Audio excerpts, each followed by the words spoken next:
It was wild. Like, it was just this feeling, this overwhelming feeling of like, girl, you've had the keys the entire time, like years. Like, not, this hasn't been a moment. This has been coming for years.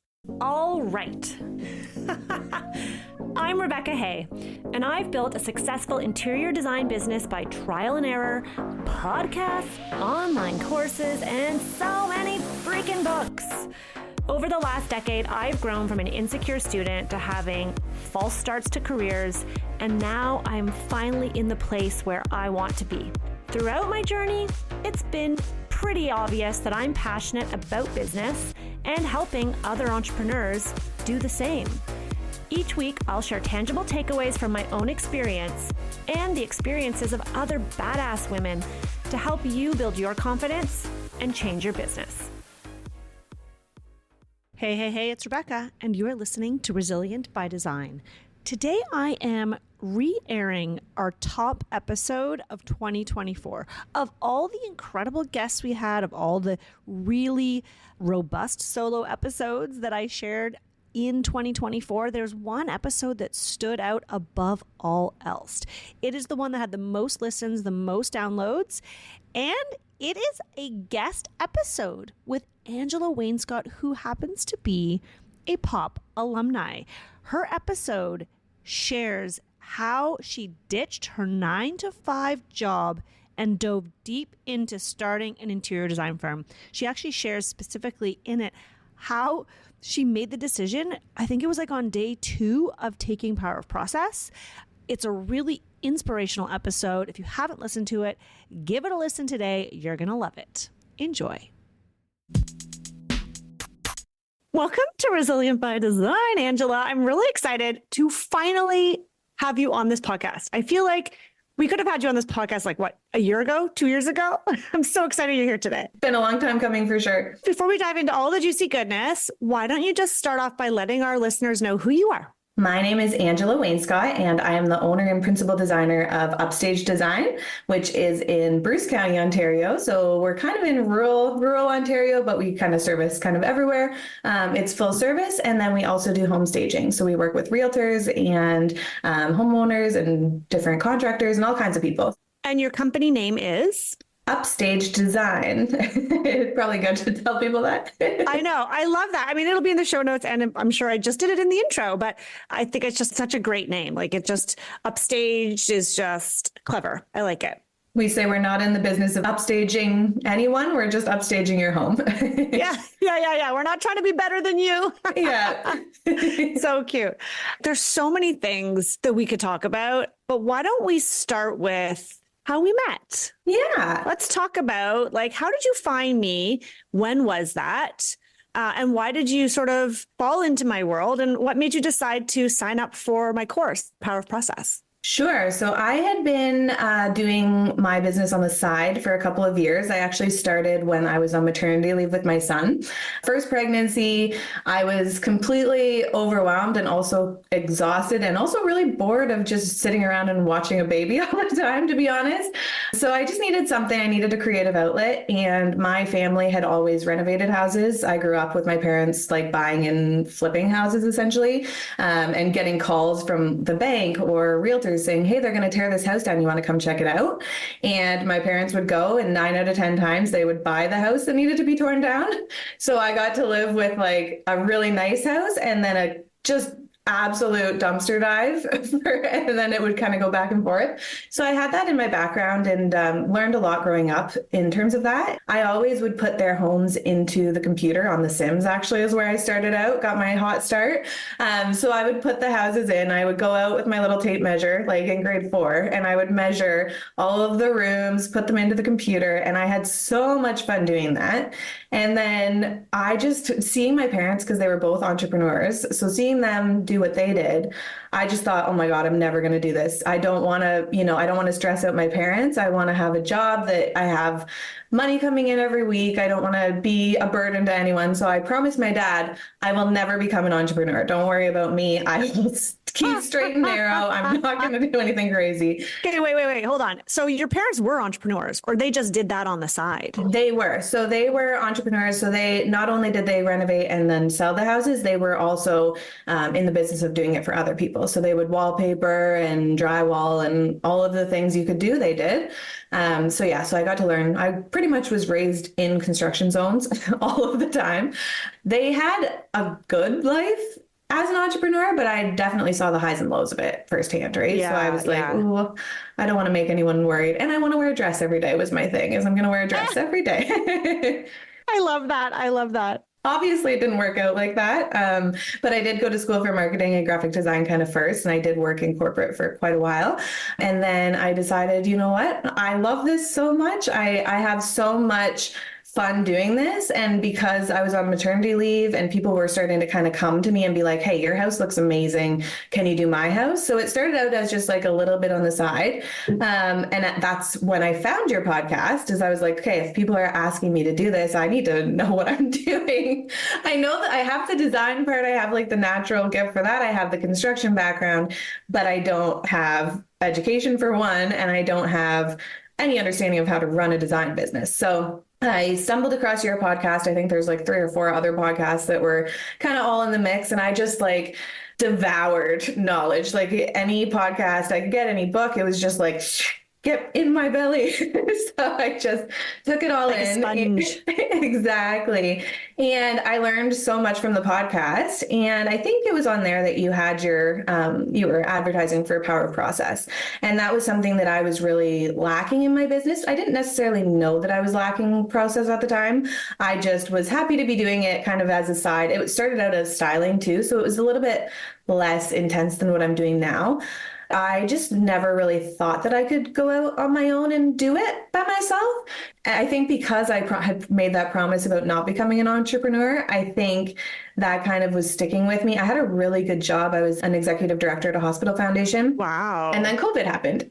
And it sucked to work at a hospital, and I was doing like event planning and all of the fun parts of the job, but I wasn't able to interact with anybody. I wasn't able to plan events because there was no opportunity to get together, and I wasn't even able to eat with my coworkers. So I was struggling as a human because I'm very outgoing and passionate about people. That's the whole point of even this job, is updating homes, uplifting people. Like, people are number one in everything I do.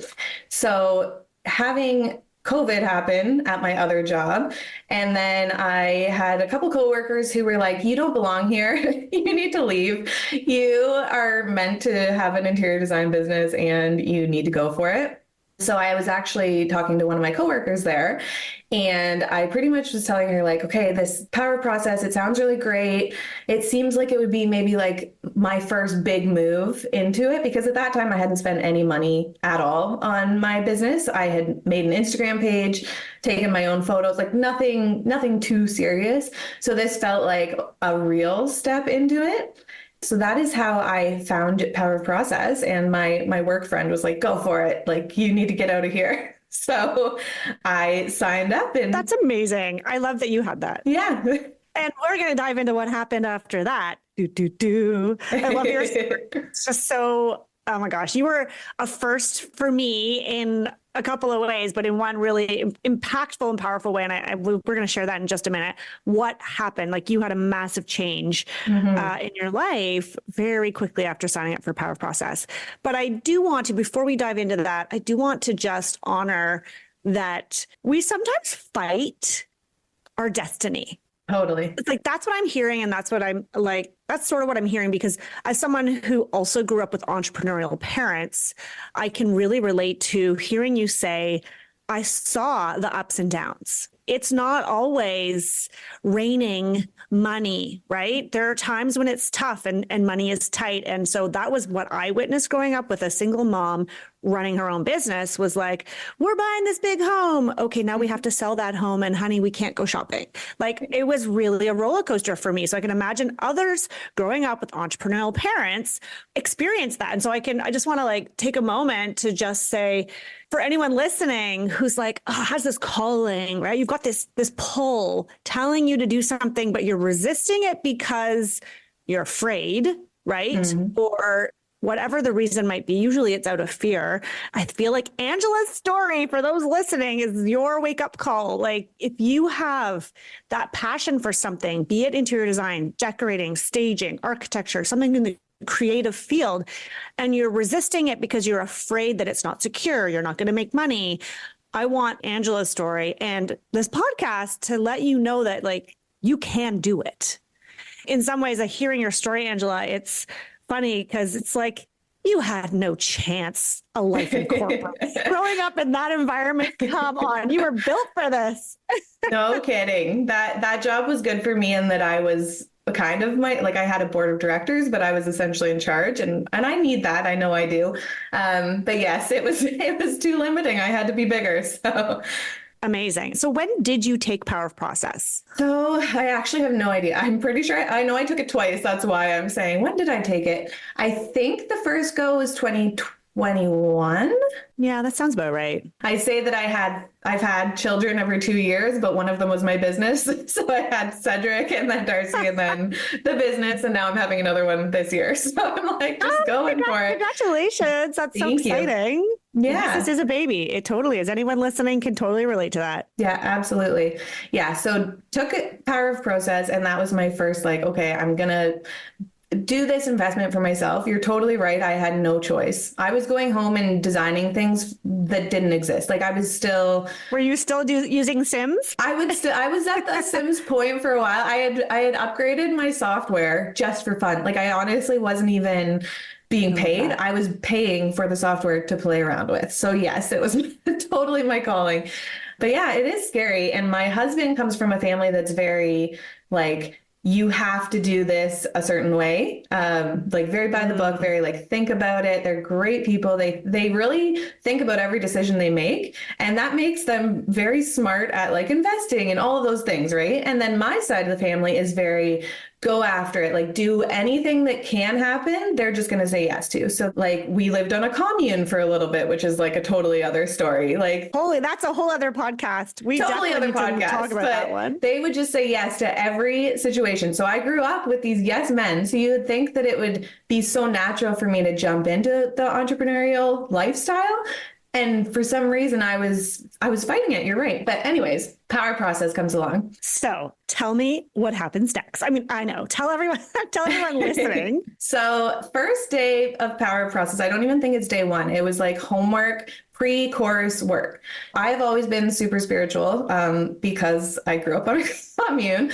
And so that was always kind of there. And then Rebecca's very, you know how you are, a little bit woo-woo, but not totally. Bit woo-woo. Not full overboard. Yeah. I'm a little bit woo-woo, but it's I feel like I have a happy balance. Exactly. Not enough to scare anyone off. So the pre-course work was, imagine yourself in 10 years or 5 years. What do you have? What does life look like? What do you see yourself doing? And I am the queen of manifestation. I got my husband that way. I got my house that way. Everything that I have in life. Well, hello. Hold up. I'm making a note right now because that's something we're going to talk about. If we don't have time today, you are coming back on to talk about that. I love it. Absolutely. But anyways, so I had never allowed myself to dream about a future business. I don't know if it was that I was scared. I don't know if it's the promise I made. I don't know what it is, but I had never actually looked at, okay, in 5 years, what's my business going to be? So I sat down and I was going to write this all out. And all of a sudden I just had this vision, it just came over me, and it was beautiful. And it wasn't even it's weird because I'm not writing oh, I'm going to be in this house and my business going to make this much money. It was honestly just a picture of a Ferris wheel and a mansion, just all of these beautiful things, cotton candy, things that totally not related to the business. Over there, a huge red brick wall, taller than I could see. If I looked up, I could never see the top of it, but I could see through the gate, all of this stuff on the other side. And as I'm picturing myself just kind of standing there looking, I am doing this with my hands, just kind of moving them back and forth. And I realized I have the keys to the stupid gate in my hand, and I just never opened it yet. And it was just this, what oh my am God. I doing, Angela? I have goosebumps right now. Legit have goosebumps right now. This is freaking amazing. It was wild. It was just this feeling, this overwhelming feeling of girl, you've had the keys the entire time, like years. Like this hasn't been a moment. This has been coming for years. And so I decided to open the gate that day. We joined our very first power process call, and I was in my office at work. I was on my break, and I had to talk very quietly because I had decided that very moment, joining the call, that I not only had the keys to the city, but I would be quitting my job that day. So I messaged everybody in the group. We all had a chance to kind of introduce ourselves. And I was so excited to go first. I was just so excited to start my future. Like I had been kind of on pause for a while, I guess. And I was just like, I'm hitting play today. Here we go. So I messaged everybody because I couldn't say it out loud, because I hadn't quit yet. I just said, hey, everybody, I'm quitting my job today. Okay, stop right there. I remember this moment inside our Zoom call so vividly because, first of all, I have never had someone who's taking my course say, now, thank you very much, Rebecca. I've decided to quit my job. There were several things going on at that moment in my mind. First of all, I was like, fuck yeah, like good for her. She's totally just taking the reins and making things happen. And then my second thought was, holy fuck, did I influence her to quit her job? I don't want to be responsible for this woman's future. But it was so inspirational. And everybody in the chat was like, oh my God, way to go. Like, you go, girl. That's amazing. And I still, like, it's funny. My memory's pretty crappy at best, but I remember you in that call, was it like a small office or a storage room or something? I don't know. Definitely not designer friendly. It was an okay size, but it was, yes, very dark. And my vertical blinds. Totally. And you said, I'm going to do it. So then what happened? So I had already had sort of a wait list, like just a little bit. I was working on clients and I wasn't having an issue getting more at that time. I was charging way too low. I was charging $35 an hour. So you can understand why I was getting these clients. But I just felt finally ready. And it's just so funny because everybody else knew, like, nobody was surprised. There was zero surprise in the world. My husband was totally fine with it. He didn't know that I was quitting my job when I told the power process. He knew when I quit my job. You heard it first. Yes, I love that. And I know I honestly wouldn't have quit without his support because, again, he came from the family that really thinks everything out. So I was never going to say, hey, I'm going to quit my job. And he was actually the one that brought it up to me a couple months earlier. I never took it seriously at all. He said it and it went in one ear and out the other. But he had kind of said, hey, if you're looking towards like growing your design business, you should reach out to this girl. So he actually put me in contact with a designer he knew from work, which was super cool because I ended up having like an hour-long conversation with her on the phone. That just kind of gave me that, like, he's going to be okay with this. So I just felt like, okay, I have that behind me that I can move forward. But yeah, he had no idea. I had no idea. I didn't know when I woke up and went into work that day that I was going to quit my job. How much time lapsed between our very first Zoom call inside Power Process where you told everyone I've made this decision? When did you actually give your notice at your job? An hour after. The same day. So I had messaged so I decided, like, I don't know, 20 minutes before our call, I sent an email saying like, hey, can we have a meeting at 3 p.m.? And 3 p.m. came around and I quit my job. So it was very fast. I love that. I mean, I did not realize it happened the same day. And then you were you had 2 weeks or something, right? I feel like you were still working out your jobs. You were still doing it in a little room when you would show up for the calls. Yeah, I think I gave them like 3 or 4 weeks just to give them a little bit extra, but we were still in Power Process when you were like, I don't know, this is all kind of coming back to me, but I feel like towards the end of POP, you were no longer working. No, I was hosting a moving on up party because I was moving on up to upstaged. So I was busy planning that. And yeah, I was just walking on air at that point. Amazing.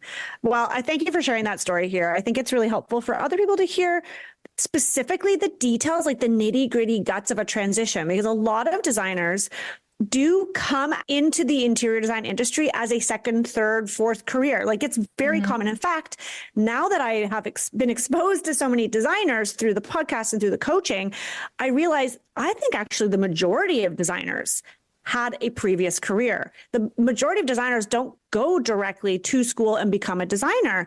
Of course, there's always going to be designers that know that right from the get-go and that's their path, like your husband's family. But it is more common than I really realized to start a design firm after having worked corporate, worked in some other industry, completely unrelated.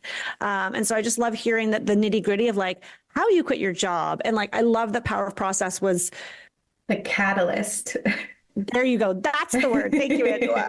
Catalyst. Now, not to say that anyone who takes Power of Process has to quit their job, but if you're ripe and ready, like the support is there in that group, right? And in the trainings. And the confidence. Right. Seeing what, and I mean, we were obviously not very far in. I had done pre-course work and had seen module 1, right? So we weren't deep into it, but I just knew that what I was lacking was that business, like the how, or like the steps. Like I just needed step 1, step 2.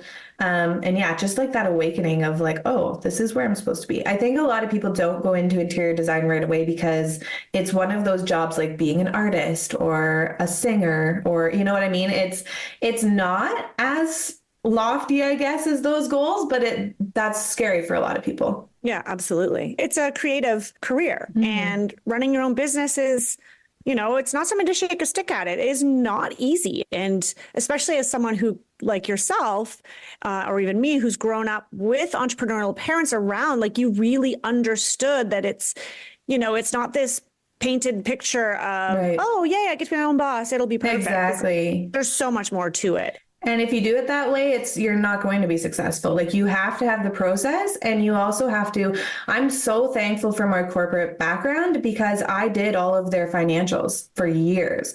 So I came to my own business with all of the knowledge and, being able to do those monthly bookkeeping instead of pushing it off for 6 months and then hoping for the best at the end of the year. So I feel like there's so many skills that I definitely learned in that position that I would never have been as successful if I didn't have that behind me already. But yeah, I think it's really important. I think I know a lot of people that are entrepreneurs that are just, like, woohoo, here we go, and don't realize how serious it is. So yeah, you're lucky you have that financial background. I mean, a lot of us don't have that. So you're like the full package, woman. Yeah, baby. In a minute, I do want to dive into some of the big takeaways that you had from Power of Process, and how obviously the biggest one was that you were ready for it and you were diving into your career. But before we do that, can you just share that you have a business partner and sort of how that came about? So I work with my mom. She's my bestie. I don't think everyone gets to say that. So I've learned, I guess, sort of the further that we've gone, that I am super lucky to be able to have that. My mom has had years and years and years and years of education, just being like hands-on in the construction industry. So she is amazing at things like roof pitches and like all of those details that I definitely did not start out with. So yeah, so it just made sense to kind of bring her on board too and do things together. So we are a mother-daughter duo. She is a very lively lady and we have a lot of fun together. I couldn't imagine doing it with anyone else. Yeah, you guys do some really cute things on Instagram. I've seen some like videos, mother-daughter duo. So my question is, when you quit your job, was that always the plan to go and work with your mom? I think it was like a happy luxury of like, okay, she has the knowledge here that I don't have. I love doing like all of the computer things. Like I love doing the floor plans and the renderings and all of that. And she's got more of like the style eye, and she will go into somebody's house, move 2 things on the bookshelf, and it's like, oh my gosh, why didn't I have this the whole time? So I feel like our skills just really balance each other. And yeah, I had brought her in right away because it just made a lot of sense. Oh my gosh, that's amazing. I mean, I'm sure many people listening are like, well, that must be nice to have that luxury of having your mom on board. Like I personally don't think working with my mom would be ideal. I think it probably would end in some strife, but I think that's really cool. And that might even be a whole other conversation. Just what is it like to have a business partner, and how do you divvy up those tasks? And I've talked to other designers about this a little bit, like offline, just in life. And it's really interesting because a lot of partnerships don't work. And so I'm always curious, like, what are the things that make it work? Like, obviously your family, but that's not enough, right? There have to be, like what you said, you each kind of come at it with a different skill set. And so one person is a little weaker, the other person is stronger. Yep. And then we also, the other thing that really works well for us is that we do have different experiences. Like, we are in completely different generations. So I think if I was working with someone my age, we would definitely step on each other's toes. But because we have these like generational knowledge, and because our whole business is kind of like for different people at their unique stage of life. So whether they're, moving, or they just had a baby, or we've kind of have experience that spans all of those different phases of life. So it's been really, really beneficial, because if we have someone that's downsizing, mom is like, oh, like, let's talk storage. Let's talk. So it's just really, really cool. And I think both of us have the same focus, and it's not design. Like, as much as we both love design and styling and all of the things, it's really that we just both love people. Like, we just genuinely want to be with people, help people, make life easier for people. So I think if your very base mission and vision all align, then you're okay. But if you guys kind of go in with different objectives, it's not going to work out. That's awesome. I love that. And obviously you learned that from your mom. So that's really sweet. She must feel very, very lucky. I think as a mother, like my children are very young, but I mean, I just imagine that scenario, like how lucky your mom must feel. She did something right with you. She's very proud. Let's talk a little bit more about specifics. You didn't have a business when you took Power of Process. You were working corporate. Your mom had been running a business. What did you learn in Power of Process that maybe your mother didn't necessarily know? Was there anything that you came to the table with? You're like, here's what I'm learning inside this course. Let's apply this. I learned everything. I was flying by the absolute seat of my pants before. Like, if I thought I had a business, that is a funny little joke, because I would literally, like, people that I'm working with now, I have a group of designers, thanks to Power of Process as well, that we actually meet once a week. And them seeing how far I have come in my business is hilarious. Like, they're like, girl, I don't know how you survived, because I would honestly go to a proposal. Like, I would go to a consultation.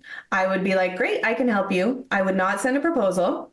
I would do the work before getting paid. Like, I would just go home and do it because I was so excited about it. And then I would present it, and we would just be good. They would pay me and we would move on. But the amount of things that can go wrong in a situation like that, and the user experience. So I did go to school for marketing and digital communications. User experience is incredibly important to me. It always has been. And without Power of Process, I didn't have one. Like, I was a friendly girl. People could rely on me. I mean, if they sent me an email or a text, I was super quick to respond. So there's that. But in terms of actually running and operating a successful business, everything was in my head. There was nothing really like written down. I didn't have like a task list that I could duplicate super easily and check off as I go and time myself. Like, I have such a better structure. I feel so much more prepared. When I start a client before Power of Process, I was just like, well, I guess I'll start a client today. And what am I going to do first? I have no idea. I'm just going to design this, and here we go. And now it's like, oh, well, I have to send my proposal first, and check that off. And so I feel like there's just a level of, one, organization, but two, just like clarity on what the heck is going on in the business, so we can kind of check in and make sure things are running on track. I mean, before, I think it was honestly just like a text, like, hey, how's it going? Any updates? Oh yeah, like, things are moving along smoothly, like, talk to you never. Whereas now I've got weekly updates. Like, there's just it's changed my entire business. It's made a business. Oh my gosh, it's amazing. I love hearing that, because I mean, I can relate to that. Before I started to figure it out, that's how I ran my business, right? It was kind of willy-nilly, fly by the seat of my pants, very reactive, responding to the client asking question. I do a lot of decorating. So I would be like on the floor in a client's condo. I'm sure you've heard me say this story before, with like all the fabrics and a multiple floor plan options and some pictures of furniture. Like I was including the client in my design process. And there's this one client I remember, and they're still friends actually today. And I remember them saying to me, well, Rebecca, what do you think? Like, what? And I would be like, oh, like I was afraid, I wasn't confident. And then the big question, what's going to happen next? I used to get that question. I don't know if you did, all the time. Yes. I did not have an answer. I would be making it up as I went along. Yeah, I definitely had the confidence. I would go in and be like, here's the plan. We didn't talk about it at all, but I've finished it, baby. And like, we're ready to rock. So that part I didn't have as much, but yes, no idea what was next. Oh, what's happening next? Like, what's the status on orders? Oh yeah, like I'll get those. Don't worry. I should probably check that out. I didn't even have it written down that what date the order was coming. I just knew I ordered it and I checked it off my list, but it wasn't, there was no structure at all. Yeah, totally. Too many times thinking, oh, shoot, I should probably follow up on that fabric. Yeah. And then I would, contact Cravat or whoever. And then I'd find out, oh my God, it's discontinued. I ordered that like 6 weeks ago. Shit, now what do I do? Exactly. Yes. Yeah. So we don't do that anymore. We have like a real system. We do the same thing for every client, and it can only get better. So that is my goal, is just to make every single time I have a client, they have a one step better experience. So whatever knowledge I'm learning from my last project, I can bring to my next one. But what's super easy about that is, instead of in the old days where I'd maybe write down in a notebook what I should change and then completely forget about it when it comes to the client, I have a full system that I can just add an extra step to. So I'm able to change things kind of as I go. And it's been super awesome for me, Power of Process, because, and I have taken it twice, I might go one more round. But what's been great is that because I have two almost separate businesses, like I do full service design, but then I also do home staging. So I find that even though they're very similar, it's almost a completely separate process. Like I went through Power Process once and did it for full service, and then I've almost done it again for staging, just so that I can have, okay, this is what I'm going to do. And it's awesome because you can take it as many times as you want. Like I just lurk in there anytime I want, and there's new things updated. Honestly, it's a great course. I recommend it to everybody. So I want to just go back to something you just said. You said you do it the same way for every client. And I just want to talk about that, because that was a big hurdle for me when I was first looking at this idea of process. I really resisted this idea that every project can be run the same way. And I don't know if you had this same sort of fear, but I always thought like, well, it's full service, but like I'm just doing a kitchen, or, we're doing the basement, and like doing a basement renovation is totally different than doing a kitchen, or it's completely different than decorating all the kids' bedrooms. And so I really resisted having a process that I could apply to all the projects, because I didn't believe it was possible. And I mean, you're saying it is, and we can talk about that. But what I also heard you say, which I think is amazing, and I don't know if that was a takeaway from POP or not, but I always say inside Power of Process, pick one core offering, focus on that, build out your process with that. Because you're right, staging and interior design, decorating are not the same thing. And I do not see how the same process would apply. They're a different service. But when you are staging someone's home, whether it just be their living room, the whole house, I don't know, whatever, 5,000 square feet, 1,000 square feet, I assume you follow the same process regardless. Mm-hmm. It's definitely still hard. Like you're saying, you have resistance. I know that I'm my biggest enemy. Like I am the person that stands in the way. So I duplicate my process and I follow it to a T, and everything is perfect. And then the next time I'm like, oh, well, I don't need this step, or, I don't need this. And then you realize you do need it. So I feel like it's super important. That's a whole other thing, right? And I talk about that all the time. Like once you get a process in place and you know that it's good and that it's right, and that, yes, some small things will tweak and change, but don't make exceptions. Yes. Don't change your process for one particular client. Mm-hmm. In my experience, every time I veer from my process in a drastic way, I regret it. Me too. Okay, you know what? I'll break the payment structure down differently for you. Yeah. Or, you know what? Maybe we'll wait to present this for you. And I always look back and I'm like, why the frick did I do that? Because now now I'm feeling like it's chaos again, and the client's not happy and it's like I'm not following the process that I know works. And obviously you're going to be tweaking. I say process is a living, breathing thing. How you run your business will evolve over the years. But once you find a core foundation to how you run any project, you want to follow and stick to those key milestones so that you aren't reinventing the wheel every time and then kicking yourself for doing it. Well, it's even on the back end. Like, they don't know that I'm not following my process. I have a styling job and I think, oh, like, I don't need to send a presentation for it. I'm just going to go ahead. Well, then they email, hey, do you have a sample of this? Oh, shoot. Like, that was part of my process that I should have implemented, right? So I feel like every time I've done it, I've learned, oh, just keep doing what you're doing. And maybe there's a few steps that you don't need to do, but then you need to communicate that with the client that I'm not, I'm not necessarily doing this. If you want me to, I can add it to the scope of work, but your project maybe is a little bit smaller, whatever that looks like, but just having that steady communication, because otherwise you get back to those like, hey, what's going on? Just checking in. Totally. And it's funny. I mean, what I hear you saying there with you saying, oh, it's just a styling job. So we'll just, anytime I catch myself using that word, just, I have to pause and reflect and listen to myself and say, oh, wait, Rebecca, you used that word again. Every time you use that word, you're downplaying the amount of work that needs to get done, and you end up tweaking and veering from your process and you regret it. So it's like catching yourself, even if it's just internally, you're thinking, oh, well, it's just this, or it's just my neighbor, or it's just, anytime I've used the word just and I've altered or considered altering, I always regret it. So that's a great way to sort of catch yourself. But of course, you need a process in the first place to even get to that point. Exactly. And this is why your podcast is awesome, because you learn something new every time. Like, I'm like, oh, I'm writing that one down. Yeah. Yeah, exactly. Justice equals this. Okay. Yeah, totally. That's what I recognize. So having a process is what the course is all about. As anyone who's been listening to us for a while knows, that Power of Process it's a business course, but it's specifically tailored to developing a process to run your design projects.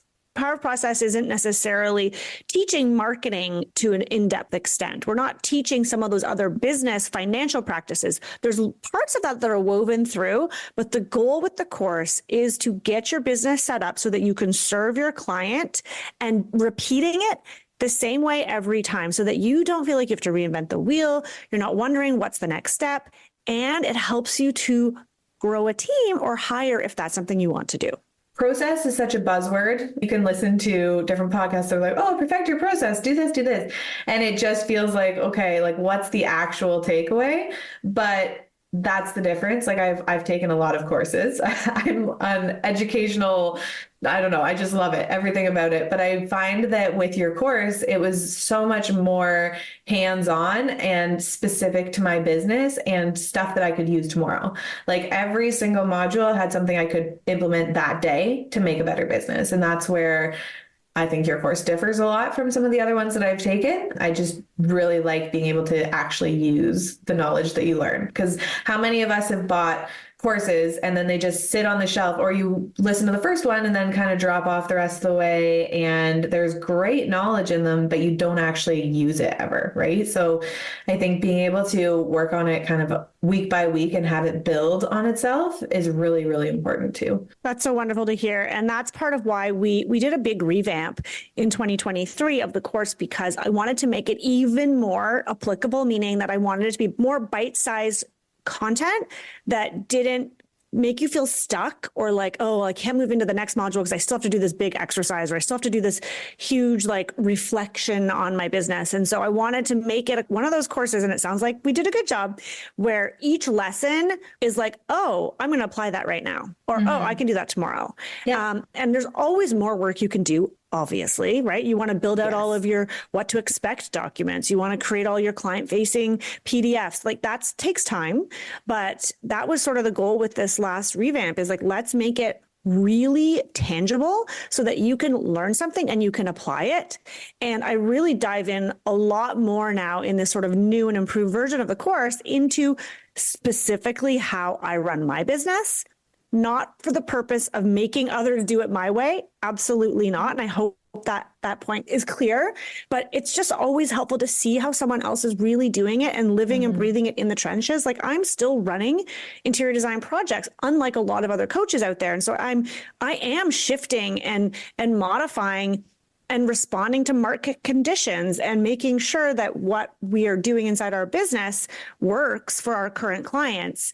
It's a great example for other design firm owners so that they can say, oh, I love how Rebecca did that. Oh, I wouldn't do it that way. But that got me thinking, maybe I can do mine like this. And what's cool is coming out of Power of Process, and I'm sure you saw this inside the Facebook group, is like everyone's sharing their process that they've come up with, and they're all different. Well, and that's the best part, is getting to see, because I have a background in graphic design. So I love seeing how the graphics look and all of the like little details that are kind of like exciting and delightful for the client. And yeah, it's really cool to see everybody's process and be able to kind of look and see, okay, well, she did it this way, I'm going to try this way. But you still have that community where if yours goes wrong, you have like 7 other examples that you could try out, right? Yeah. We're getting near our time, but I don't want us to finish without talking about that community aspect, because I think it's something that, I don't know, you can tell me, but my impression is that people don't sign up for Power of Process because they want community.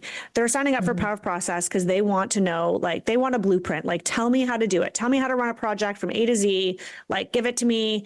But then what they find is this amazing community. And you've even found like your own sub community where you have like these weekly accountability calls with designers that you've become friends with through Power of Process. Can you just talk a little bit about your experience in the community side of Power of Process? Absolutely. I have been very, very fortunate that way. I believe also a little bit of due to manifestation and going after what you want to. But one of the modules has that you can look for an accountability partner within the course. And we all just got to post on Facebook, you know, this is who I am. This is kind of what I'm looking for. And I really connected with someone on there. So I made a really great connection with her right away because she didn't seem like she was going to judge me for not knowing my shit yet.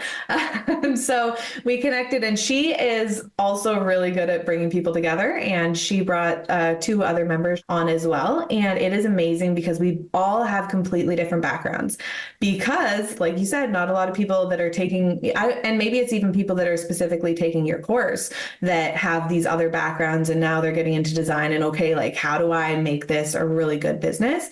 So like there's a PR person, there's someone that like has worked with contractors before specifically and like had a business with a contractor. There's someone who has been on TV. Like, it's just, we all bring different things to the table. So it's just really a great balance. And to be able to have that accountability still, like, what, 3 years after I took the course is incredible, because not only is it something that's building, we're actually checking in, like, okay, what are we doing this week? Did you do your canned emails yet? Did you do your working with us guide? Did you do this? So we're still actually building on some of the things from the course and looking at them again. So every year it's like, okay, well, we did contracts last year. Should we do them again? Okay. So we're always just making it better. So it's just one step better. It's having the people in that corner to be like, well, you didn't get it done. That's not okay. Like, come on, you gotta work, girl. So it's almost like having coworkers, and it's been incredible. I love that. I love hearing that you guys are still doing it. And you know what's also kind of neat is, and I think this is accurate, that not all of you took Power of Process for the first time at the same time. Yeah. You've met because you've come back to do it another time. And you mentioned this earlier, but for those who are listening, you do get lifetime access, meaning you, and at the moment, and this could change in the future, but at the moment it is all recorded, but we have weekly live sessions. And so you can come back when we bring the course back and join that cohort, and you can join those Zooms. You can rewatch the content. You can join the new Facebook group. And that's where new connections are made from students who took the course 2 to 3 years ago, or someone who's taking it this month. So it's really kind of neat. And I just, you know, and I talk about this all the time, like, I just love bringing people together, and I love connecting people. And I really want everyone, like you and your mom, I really care, and I want people to succeed. And I hope that comes across. But seeing these beautiful groups that come out of something I created, like it just truly fills my heart and it makes me a little bit emotional. I love that you guys are obviously very regimented to keep that going. Like I have a group of designers. We're supposed to meet once a month in Toronto. And like, we're always like, okay, can't do it this month. Yeah. That's maybe because we're trying to do it in person, but I think it's easier because it's weekly, because it's just in the calendar, you go and it's a business meeting. Like we don't treat it as if it's like girls getting together and discussing our problems, because it's not. It's like heavy work. We get in and it's like, okay, what was your homework, Ange? What are you doing tomorrow? Like, okay, next person. Like it is literally just homework, successes from the week, problems, goodbye. Like we just get in and get it over with. So it's true accountability, so that you don't want to show up and be like, for the third week in a row, I still haven't done the thing I said I was going to do. Because let's face it, so many of us, and I think especially women, we have a hard time holding ourselves accountable in life. It's so easy to show up for someone else. Oh, well, I said I was going to go for dinner, and it doesn't matter that I have a cold. I mean, maybe this has changed since the pandemic, right? But like, I'm going to go because I said I was going to do it. For somebody Whereas I said I was going to go to yoga, but like, oh man, I'm just so tired from last night. But if you were meeting your friend at yoga, you'd probably go. And so exactly. Plus, it's just so different when you're working from home. Like if you have an office to work out of, I got to get up, I got to go, right? Whereas when you're at home, like, sometimes I'm just in my sweats, but not on Tuesdays. Tuesdays I dress up for the ladies. So it's just like, you have to get your stuff together. So yeah, it's been great. So the ladies in your little accountability pod, if you're listening to this podcast today, I'm sure they'll be listening and supporting you. Just so you know, Angela only dresses up like that on those days. Just on Tuesdays. Just on Tuesdays. And client days. Come on now. I know. It's so funny. This morning I got up and I was like, hey, okay, we've got a podcast recording today. I'm like, oh, then we're going out for date night. My husband and I'm like, oh, I can't wear sweats. I'm like, normally with podcasting, I can wear sweats and it just matters when I'm wearing on top. But today I was like, well, I'm not going to go to a restaurant in sweatpants. I was like, oh, how annoying. But it does make you feel a little bit more professional. Totally. Yeah. Oh my gosh. Okay. This has been amazing. I don't know why it took us so long to get you on the podcast, because your story is so inspirational. I love following your journey and just seeing how far you've come. It's so cool. It's like, I've been there from like the beginning, like the genesis of your whole design career. And I can't wait to just see where you guys go and where you take it. Before we wrap up our time together, I always want to ask if you have a last nugget of wisdom. I totally do. I have a couple. From everything that I've kind of seen and done is be clear on what you want. Just don't be afraid to actually dream and plan. And for me, writing it down has changed everything for me. Like I said, I love manifestation. So in my personal life, that was never an issue, but just actually writing down and being clear, okay, what do I actually want? Let's put that down. And then you can actually really figure out how to get there. So that's my main one. And then the other one would just be implement your learning.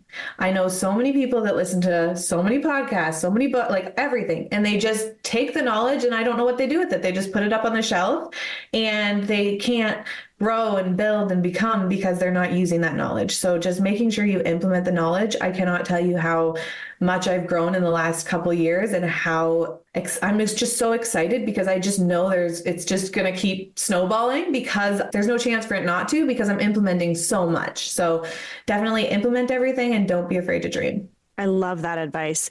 Can you maybe share with us, just because you've mentioned this a couple times, about the manifestation and writing things down? Do you have a tip for anyone who's listening today who's like, okay, I like this idea of manifestation, like I've created vision boards, but like, what's Angela doing? In a nutshell, like if someone couldn't do anything else, like what would you recommend that they do to sort of start their journey into getting better at manifesting their future? I would just say be incredibly specific. For my house, for example, I put down every single thing that I wanted in this house, everything. I needed an office on the main floor. I wanted a big garage. I needed a big driveway for basketball, like everything. Down to, I wrote down that I needed a path to water. And I kid you not, I have a path to a little river, and I wish that I would have said lakefront because, like, you know what I mean? Why did I say a path down to water? But oh my God, be I love this. Specific as possible because that's what you're going to get. Angela, I'm just like, you just gave me, I'm like, because I'm always, it's so interesting. Okay, I'm just going to go on a tangent here for a second. I feel like when I'm trying to manifest and vision cast, which is what I like to call it a lot, vision cast for the future, find myself, if I'm writing something down, like the house thing really resonates with me because I have some visions of like that there's this house in my dream vision. And I start to write down, the attributes of the house that matter to me, like a white picket fence and my dream and the green space and blah, blah, blah. And then I find myself, I'm like, oh, this is too much detail. I actually think that. I'm like, this is too much detail. I don't need that much detail. Okay, let's move on to the next thing. That's also my impatience coming through. Like, let's just get through this exercise so that I can move on with my day. But I love that you just said that, because my intuition or my instinct is to fill out, like, I want enough space for 2 cars in the driveway. So I'm not hitting my eyeball against a tree branch, trying to get out of my car every morning and every night. So this is true in my real life. Yes. And I guess someone might hear this and say, that's ridiculous. If I write down, there's no way that I'm going to find everything I want, let's say in a house. What would you say to them? Well, I mean, some of the things you have to bend, like mine, I wanted those, I really like those, you like the picket fence. I really like the 2 pillars at the start of the driveway, but I can build that. Like that was the one thing that wasn't on my list. And then the other one is I wanted I wanted an 80s to 90s style so that I could design it myself. Not everybody wants that, right? So being specific in those ways, it's not all going to be like the juiciest, but it works out, right? Even my husband, I wanted a square jaw, but he has a beard, so you can't tell what his jaw looks like. I wanted a square jaw. Damn it, you have a beard. That works. Oh, this has been so much fun. Thank you so much, Angela. There's so much great wisdom in this episode. I'm so excited for everyone to hear this and follow you. Where can people find and follow you? Yeah, so they can find me. I'm on Facebook and Instagram and at my website, all Upstaged Design. There's 2 Ds because it's Upstaged Design. So that's the only thing that kind of gets people sometimes, but you can follow me on there and send me a message. I love meeting people. Amazing. Thank you so much. And I can't wait to follow your continued success and keep making those fun videos with your mom on Instagram because they're awesome and gold. Thank you. All right. I hope you guys enjoyed that episode with Angela. I loved her tip at the end about manifesting. It's really got me thinking about how I need to be more intentional and more specific when I am casting my vision for the future. And it's something that I'm going to start teaching to all my coaching students because it's obviously working for her. It's also just such an inspiration. So Angela, thank you so much for being on this podcast today. I've been wanting to tell your story to the world for so long, and I'm so glad you were able to join me to tell it. There's so much power in feeling that you are supported in making a big decision. Not only obviously was Angela supported by her colleagues and her husband, but she had our Power of Process community right there alongside her, giving her the tools so that she could step into running a design business from the get-go. So many designers come to this industry as a second, third, fourth career, as I mentioned in the episode. And I think it's just really a great reminder for anyone who's kind of on the fence and is kind of afraid to give those 2 weeks notice. Angela's story is an inspiration. You can do it. Lean into your passions, your desires. And then, like Angela said in her nugget of wisdom, you got to do the work. It's not enough to just listen to my podcast. You need to sit down and implement the things that you're learning. If you guys have questions, obviously send me a DM. You can find out more at RebeccaHay.com. I hope to see you there. The Resilient by Design podcast is produced by Vera Marquez, edited by Abby Circatella, and hosted by yours truly, Rebecca Hay.